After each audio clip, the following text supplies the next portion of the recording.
means by which we can send out a message or...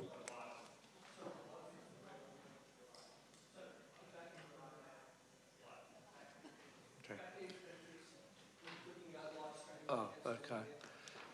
I'll take it up. I'll take it up.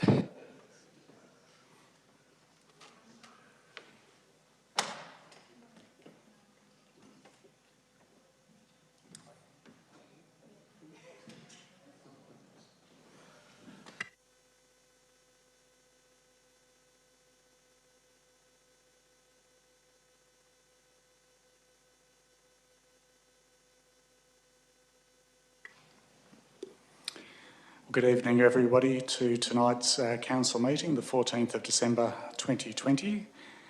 Can you please be upstanding for the reading of the prayer? I call upon Councillor Watson to read the council prayer.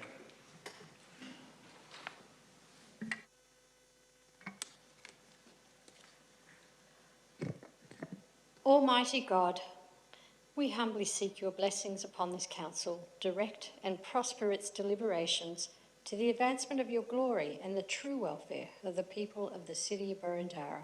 Amen.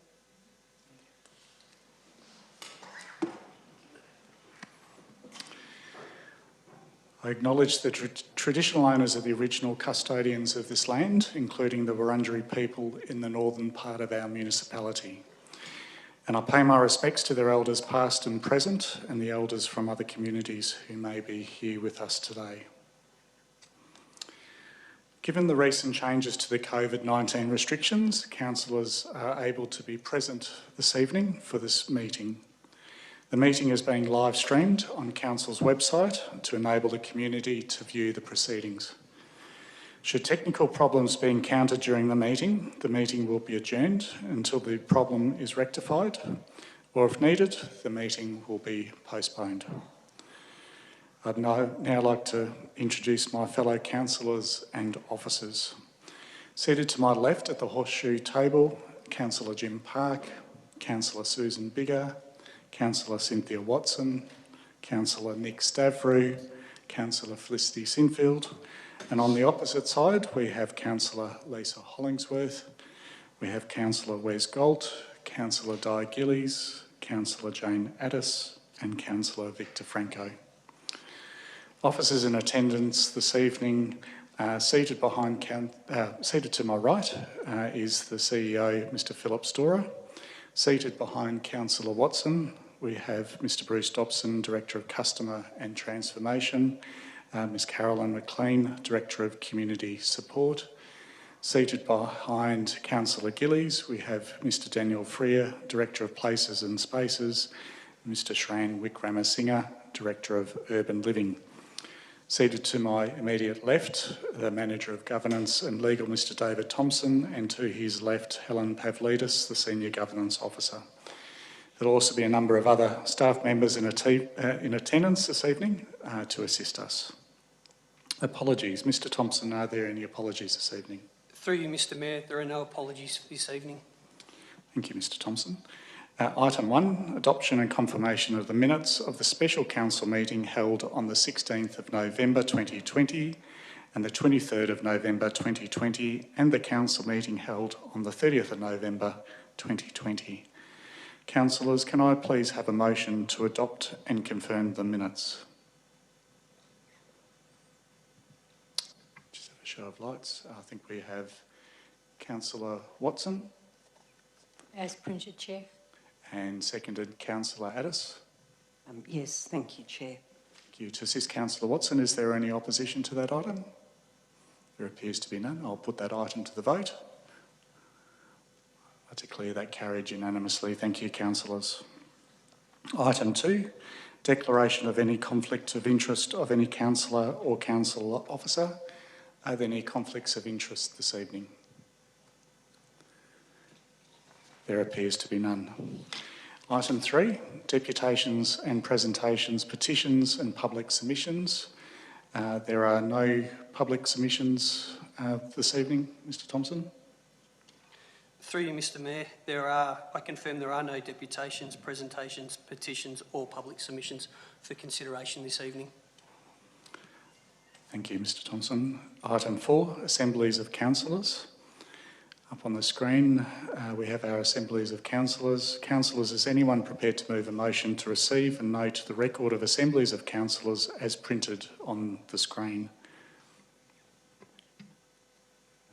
Councillor Addis. I'm happy to so move. Thanks, Chair. And seconded, Councillor Hollingsworth.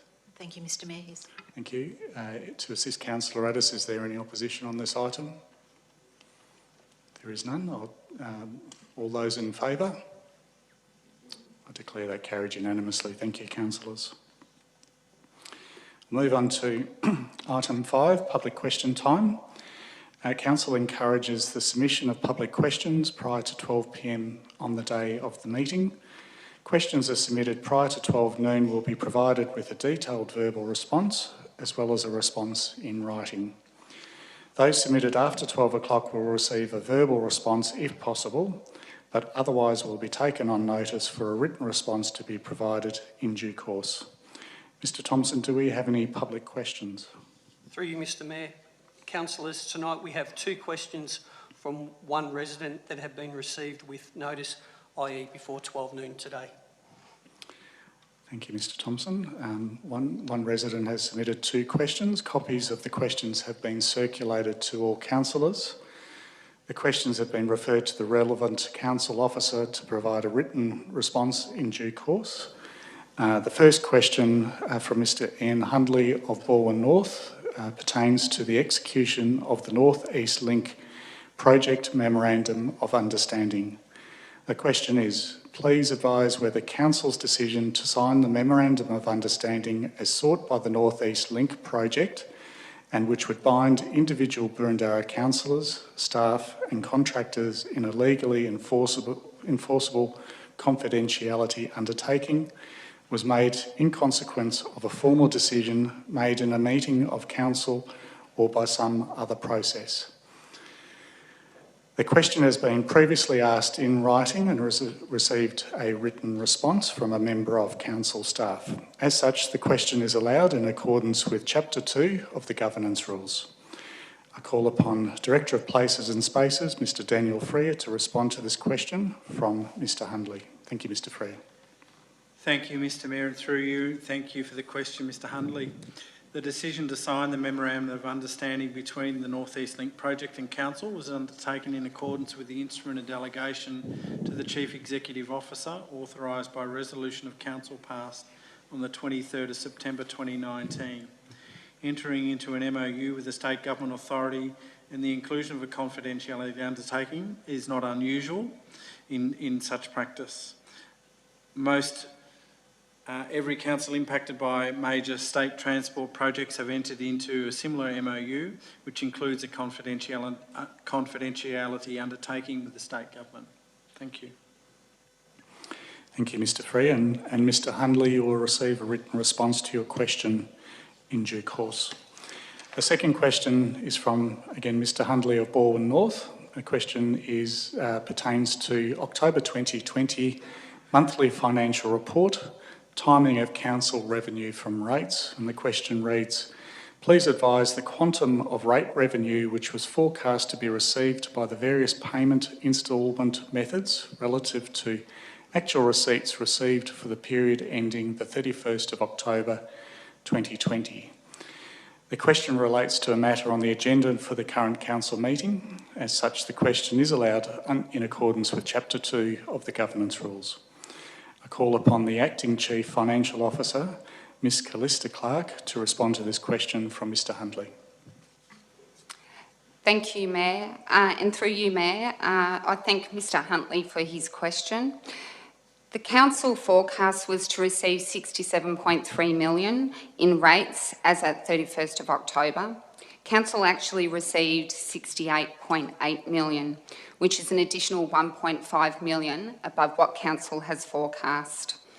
The collection of rates received was 35.87%, which is slightly higher than the forecasted target rate of 35% for the collection of rates. Thank you. Thank you, Ms Clark. Councillor Park. Thank you, Chair. Just in respect of the answer to the first of Mr. Hundley's questions. I wonder, the answer was in respect of an MOU signed, but the question is expressed in a way that suggests that it binds individual councillors, staff and contractors, and no specific mention was made of that. Clearly, councillors are bound to keep confidential information that is confidential pursuant to the Local Government Act, and I wonder if comment could be made about that as well, just to supplement that, because I think the way that the question has been asked and the answer that was given might suggest that the memorandum was further reaching than it actually was. Mr. Frere, can you respond to Councillor Park's question? Yeah, through Mr. Mayor. Councillor Park, I think that's a very good point to note, and we can certainly amend the response to note particularly that issue. I hadn't turned my mind to that part of the Act, but I think that's quite appropriate. Thank you, Councillor Park. And back to Ms Clark, thank you for your answer to the second question, and Mr Hundley will receive a written response to your second question in due course. Thank you. We'll move on to item 6, notices of motion. Mr Thompson, do we have any notices of motion? Through you, Mr. Mayor, there are no notices of motion for consideration this evening. Thank you, Mr Thompson. We'll move into item 7, presentations of officers' reports. This first item is item 7.1, the September 2020 quarterly performance report. This will be introduced by Ms Jennifer Reid, Manager of Strategy and Performance. Thank you, and through you, Mr Mayor. Good evening. The quarterly performance report details Council's financial and non-financial performance for the first quarter of 2020-21. This includes the performance against operating budget, capital and priority programs, annual commitments, strategic indicators, and department highlights for the quarter. There are 44 annual commitments and 48 strategic indicators which measure performance against our council plan. As at September, 93% of annual commitments had been commenced or completed, and 84% of the strategic indicators measured quarterly were completed or above forecast. Achievement of some commitments and strategic indicators has been affected by COVID-19 restrictions. The majority of quarterly indicators reported against the local government's performance reporting framework are on track, with some indicators being impacted by COVID-19 restrictions. From a financial perspective, the operating surplus result of $145.15 million reflects the striking of full-year annual rates in August 2020. This will reduce during the year as Council delivers services to our community. The favourable result against year-to-date budget of 3% is due to timing differences for various items of income and expenditure across Council. A slight amendment to the payment card surcharge rates for 2020-21 has been proposed, taking into consideration the cost of acceptance of transactions to Council, and an amendment to the 2020-21 fees and charges schedule is proposed to incorporate 4 new fees applicable from 1 January relating to the registration of aquatic facilities as per the public health and wellbeing regulations. Thank you, and Bruce and I are happy to take any questions. Thank you, Ms Reid. Councillors, are there any questions of officers on the QPR? There appears to be no questions this evening. Councillors, I'm in search of a motion. Councillor Hollingsworth. Thank you, Mr Mayor. I'm happy to support the officer's recommendation. Thank you. Thank you, and that is seconded by Councillor Watson. Yeah, happy to second. To assist Councillor Hollingsworth, is there any opposition to this item? There appears to be none. Councillor Hollingsworth, do you want to speak to this item? Thank you, Mr Mayor, and thank you, Ms Reid, for your presentation. Look, I just wanted to comment on what an amazing job Council administration have done during the COVID crisis, and particularly up to the September quarter. Understandably, some projects have been marginally delayed and impeded, but largely works have proceeded, business as usual where possible, and in a virtual world we've managed to maintain a connectedness with our community. We've been able to provide all the essential services and support and navigate with our community. So I just wanted to say a great result, well done, and happy to support it. Thank you. Thank you, Councillor Hollingsworth. As this item was not opposed, I'll put this motion to the vote. All those in favour? I declare that carried unanimously. Thank you, councillors. We'll move on to the next item, 7.2, the October 2020 monthly financial report. This will be introduced by Ms Callista Clark, Acting Chief Financial Officer. Thank you, and through you, Mr Mayor, the October monthly financial report is designed to identify and explain major variances to budget at an organisational level and is for the period ending 31st of October 2020. For the October period, Council's operating result is $129.5 million and is favourable against year-to-date budget by $6.4 million. This is due to a number of factors of income and expenditure outlined in section 2 of attachment 1 in this report. Capital works expenditure is $15.4 million and is $3.37 million below year-to-date budget phasing of $18.7 million. Council's balance sheet at 31st of October and cash position are sound and depict a satisfactory result, with Council's closing cash position at 31st of October to be $113 million. It is on this basis recommended that Council resolve to receive and note the monthly financial report for October 2020. Thank you. Thank you, Ms Clark, for your report. Councillors, are there any questions of officers? There appears to be no questions. I'm in search of a motion.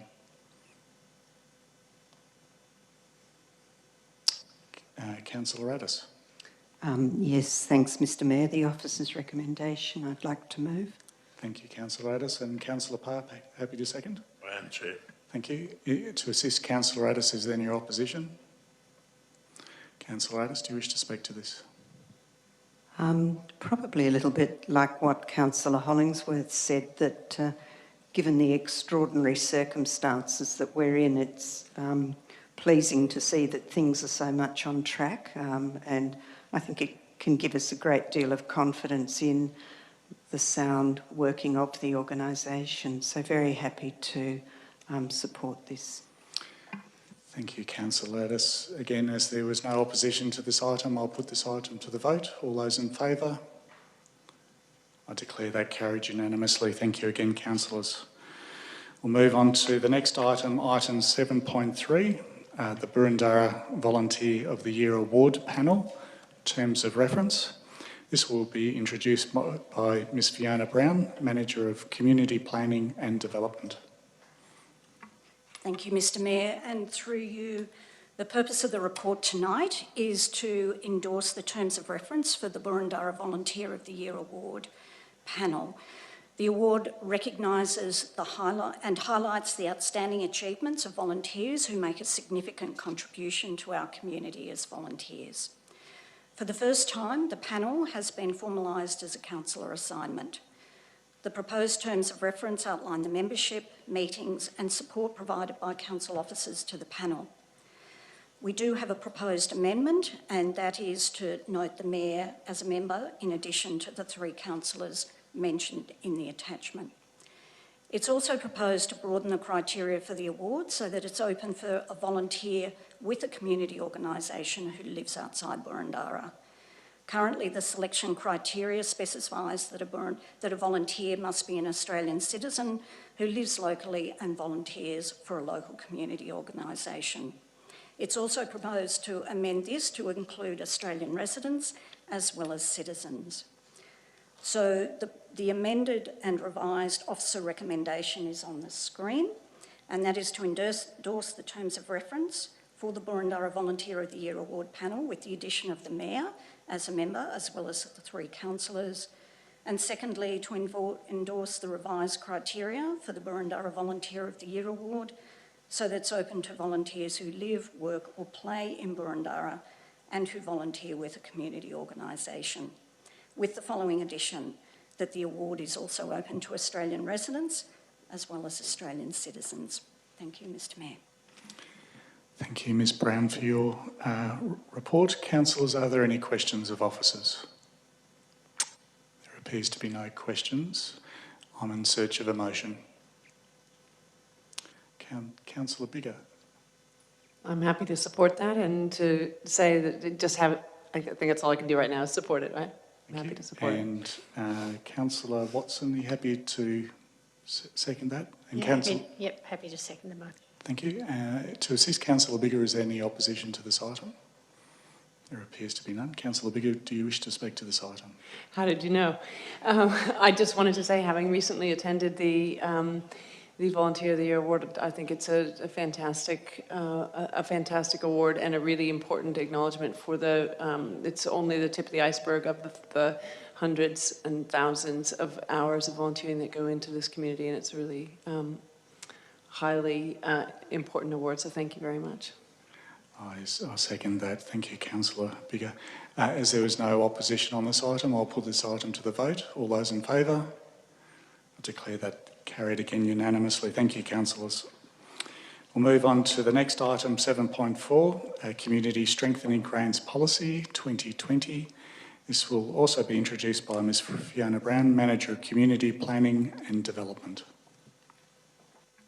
Thank you, Mr Mayor, and through you, this report seeks Council's endorsement for revisions to the Community Strengthening Grants Policy. The changes are highlighted in yellow in the policy, and they are firstly to establish a new category of grant, the Emergency Response Grant. This change to the policy is necessary to provide a mechanism to award this new category of grant. The second changes relate to amending the Individual Participation Grant and Achievement Grant categories to remove the listing of specific cards, such as a healthcare card and a seniors card, and to replace this with a requirement to provide evidence of any current means-tested government-issued cards. This amendment will ensure that the eligibility criteria for both these grants are aligned with the grant's purpose of supporting participation of low-income earners or other disadvantaged groups in sport and recreation, as well as in pursuit of high-level performance and competition. The third proposed change is to increase the Burundara Triennial Operational Grants funding range in the Healthy Community stream. The current maximum is 15, and it's recommended that we increase that to 20,000, commencing in the 23 round. And the final recommendation of the report is to amend the Community Strengthening Grants Assessment Panel Terms of Reference to include the new small grants categories, the innovation and commemorative grants categories.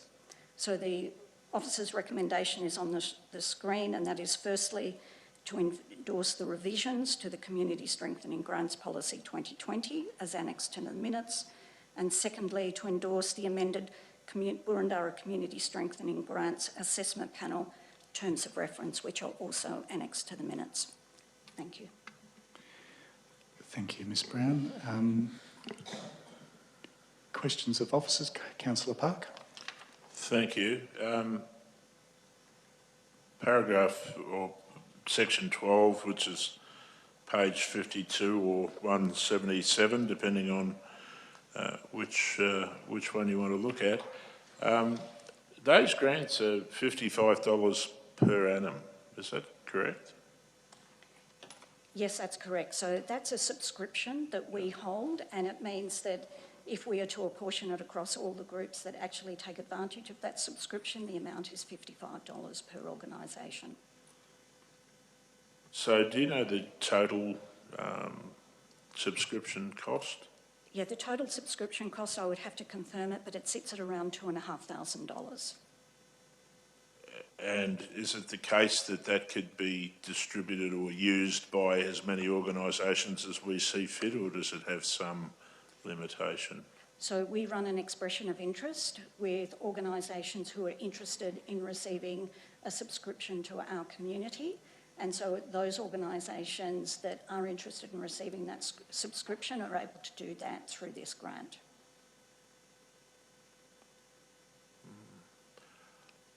I'm not, perhaps if I could ask this as a question, although I'll acknowledge it's a little bit tenuous, but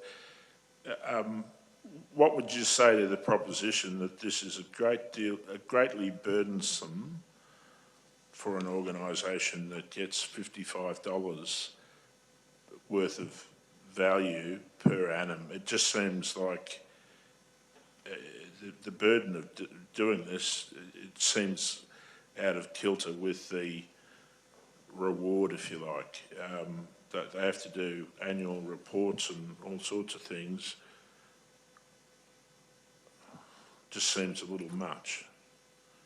So if you would like to remove that, we can remove that. I'd love to, but I'm not sure how it, how much that will disturb things. But so is there a better way that this could be done with, it seems to me that the officer cost of addressing this, not to mention the applicant cost of dealing with all this paperwork, could be.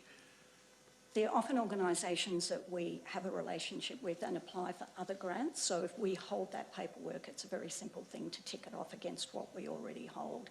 So most of these organisations are ones that we would have a relationship with, but it's also part of establishing their bona fides.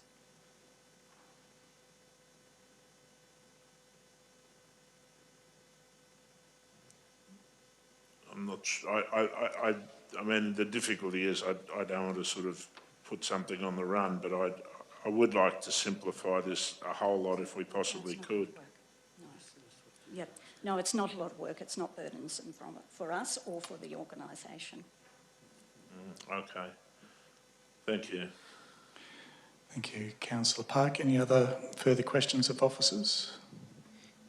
There appears to be Councillor Biggar, question. Well, I suppose just following on from Councillor Park's question, so we've never had any people complaining then that this is a burdensome effort for them to apply? No, and they don't have to take up the subscription if it's not something they want to take up, if you're referring to the organisations themselves. It just means that they each receive a subscription to our community, which is a really extensive newsletter that provides information about other grants and information that's useful to them. So this has always been seen as a valuable thing to provide access to that information. Organisations don't have to take it up if they don't want. Thank you. Ms McLean? Unfortunately, it doesn't appear this is a very study. I think it might be worthwhile just explaining the process that the community agencies themselves do in receiving those subscriptions and what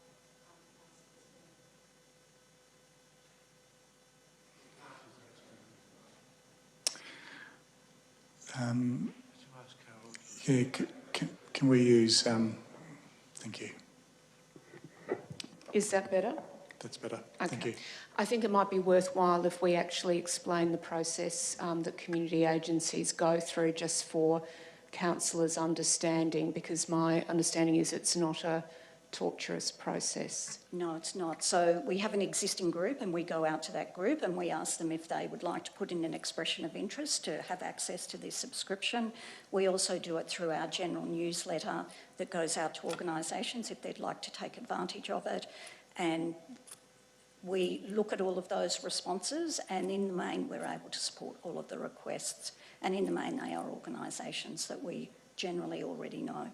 So it's not, we've never received any concerns about it being a burdensome process, no. And if it had been, we would have suggested changes to the category.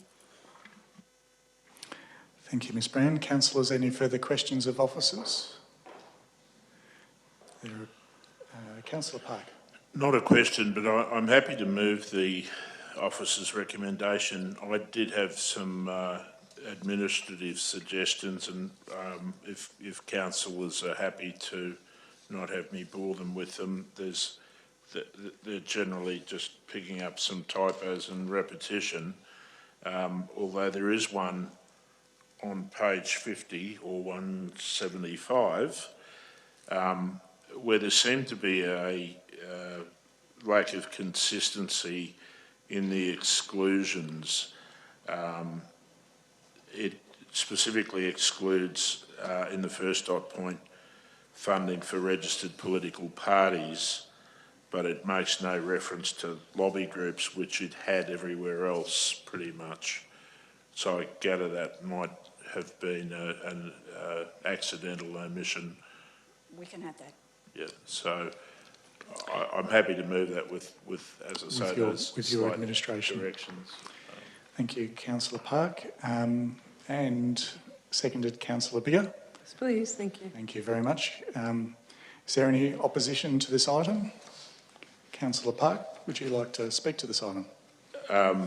Look, I'll be very brief. I think it's well understood around this table and in the community how important council grants are, and this provides a continuing framework for those grants. So it's largely administrative work that underpins the good work that's done through the programs. Thank you, Councillor Park. As this item's not opposed, I'll put this motion to the vote. All those in favour? I declare that carried unanimously. Thank you, councillors, again. We'll move on to item 7.5, Council and Committee Meeting Schedule for 2021. This will be introduced by Mr David Thompson, Manager of Governance and Legal. Thank you, Mr Mayor. Councillors, the Council and Committee meeting schedule forms an essential part of the governance framework and ensures Council is provided with adequate meeting time to enable it to duly consider all Council business. The current meeting cycle is based on the following monthly cycle. Week 1, Urban Planning Delegated Committee. Week 2, Services Delegated Committee. Week 3, Urban Planning Delegated Committee. Week 4, Council meeting, with these meetings scheduled to commence at 6:30 p.m, usually on a Monday evening. In addition to this meeting cycle, councillor briefing and discussion meetings are usually scheduled on the 2nd and 4th Mondays of the month. Audit and Risk Committee meetings are usually scheduled quarterly on a Wednesday evening, and the Management Performance Review Delegated Committee meetings are scheduled as required. It's important to note the following deviations from the meeting cycle as I've just outlined. It's proposed that there be no meeting on Labor Day on Monday the 8th of March. It's acknowledged that Council will be going on the 5th Monday of the month in March, if so resolved, to have a Council meeting in lieu of the public holiday being Labor Day on the 8th of March. There's no meeting scheduled for Easter Monday on Monday the 5th of April. There's no meeting scheduled for the Queen's birthday on Monday the 14th of June. There are 2 meetings scheduled in June 2021 to enable the budget to be considered and to hear from our community. There's no meeting scheduled on Monday the 1st of November in lieu of the Melbourne Cup public holiday on Tuesday the 2nd of November. Monday the 22nd of November has been specifically set aside for a special council meeting to give consideration to the election of the Mayor, Chairs, council assignments, followed by a civic reception, depending on where we're at with COVID-19 restrictions. And it's also acknowledged that the 5th Monday of the month of November has been set aside for a council meeting. In addition to those planned deviations from the meeting cycle, the Council Committee meeting schedule is reviewed by the Executive Leadership Team on a weekly basis. Changes, if required, are made by the Chief Executive Officer as appropriate in consultation with the Mayor and/or chairpersons of the delegated committees. For example, meetings have been cancelled or added to as required throughout 2020 to enable the business of Council to be concluded in a timely manner. When adopted by Council, the Council and Committee meetings will be advertised on Council's website, in addition to advertising in the Boroondara Bulletin. Public notice of the meeting schedule for 2021 will also be given in the Age newspaper. The proposed meeting cycle is set out in your business papers at pages 186 to 187, and it endeavours to balance the need for formal meeting opportunities with the demands of councillors, other roles and responsibilities and personal time. I therefore commend the officer's recommendation as behind me on the screen to you this evening. Questions of officers. Councillor Park. Thank you. Just in respect of the very last date, which is urban planning on the 20th of December, I wondered what opportunity there is to combine the 13th of December with council and planning on the basis that whilst we're sitting again quite late this year, the dilemma that poses, amongst others, is that a lot of people a lot of our community members have gone on holidays, and it makes it very hard to attend meetings, to make submissions and so forth when we're determining planning matters just days before Christmas. So it seemed to me that perhaps we could look to combine the two. Mr Thompson. Through you, Mr Mayor. If that's the will of the council, I have no opposition to what's being proposed. Council may also wish to give consideration to, traditionally a standby night has been set on the Thursday. So if council was of a mind, the possibility exists of Thursday the 17th of December, if my math adds up correctly, in 2021, to have an urban planning special committee, an urban planning delegated committee that evening. If we set it for the 13th, I noticed that there's no Thursday standby meetings flagged. Could we then, I guess there'd be nothing to stop us from then calling an additional meeting on the standby night. Would that be the case? Through you, Mr Mayor, that's absolutely correct.